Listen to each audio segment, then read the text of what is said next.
Hello everyone, I'm your book bitch. I'm here with yet another review. This time it's actually a book I enjoyed, for the most part. Today we're reviewing Hollowland by Amanda Hocking, who is a writer from my native state, Minnesota. Only she's from Austin, whereas I'm from Fridley. Now, aside from classic Hockings, Hollowland by Amanda Hocking is a pretty decent read. First time I read it, I sped through it so fast that I'm pretty sure I read it in an entire night. But, for this review, I decided to take my time and drink it all in. Overall, it's an interesting story. The zombie apocalypse has happened finally, and those who've survived are either hunkered down in basements or gathered in quarantines set up by the army. The story starts out in one such quarantine, which has just been compromised. The zombies are attacking one big mob, and Remy, our heroine for this adventure, decides that she must get out of the room that she's in and find her brother Max, who was in the medical area. Now, because it's a book by Hocking, it follows a pretty standard formula, which I've begun to refer to as the Hocking Standard. Notice a pattern here? Which goes like this. Strong female character encounters or has encountered prior to the beginning of the novel something paranormal.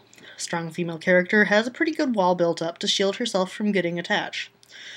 Strong female character gets attached despite this to the one guy she finds most annoying. Every freaking novel. Strong female character has a big important goal that she must accomplish at all costs.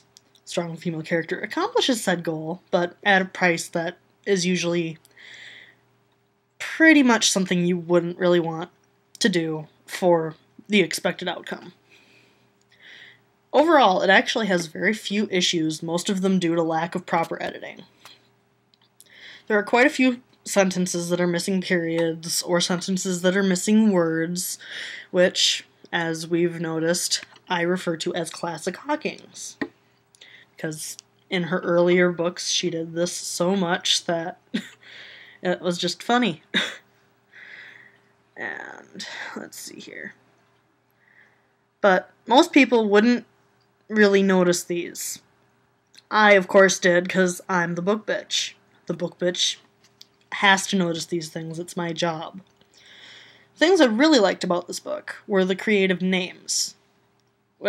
Remy, Laszlo, Harlow, Summer, Blue, Vega, and Leah are a few of the names that I found really interesting and really good choices for this book, other than, what could have been used, like Amanda or Anna or Jane or Jill or normal names. I also liked the use of survivalists or, a cult toward the middle, and the lion, which Remy names after Ripley from Aliens, which is another one of my favorites. I love the Aliens movie series. Love it, love it, love it. I grew up watching it. Things I wasn't particularly thrilled about, though, were the fact that it follows the standard Hocking, the grammatical errors and the classic Hockings, and the ending, without giving too much away. It just sort of ends. It's like, action, action, action, action, wall. And we're like, what? Because it's like she just took a scene and was like, I'll just chop it in half and have it end right there. Nope, you don't get to see what happens next. Nope, it's just, here's a bunch of action and chop. End. And I remember getting rather irritated with this because I first read it when Hollow Men, the second book in the series, was still quite a ways out. So, naturally, because I got invested in the story, I was very, very angry with this. And then I bought and devoured Hollow Men and All Was Right in the World. All things considered, I gave this book 4 stars on Amazon.com. At least I thought I did. When I went and looked, I couldn't find my review. But I have it marked off on my computer as having reviewed it on Amazon, so I'm going to have to remedy this. It being my first zombie-themed book, I don't really have anything to compare it to. Well, now I have Hollow Men, but again, that's not really anything to compare it to. But it's a good, quick, easy read. If you're into dystopian zombie novels, I think you'll probably get a kick out of it. And for the most part, it is even appropriate for its intended audience, which is young adults and teens. There are a few swears, though, and I'm pretty sure that at one point there's a sex scene, although it's not that greatly written or described upon, so probably okay letting your kids read this.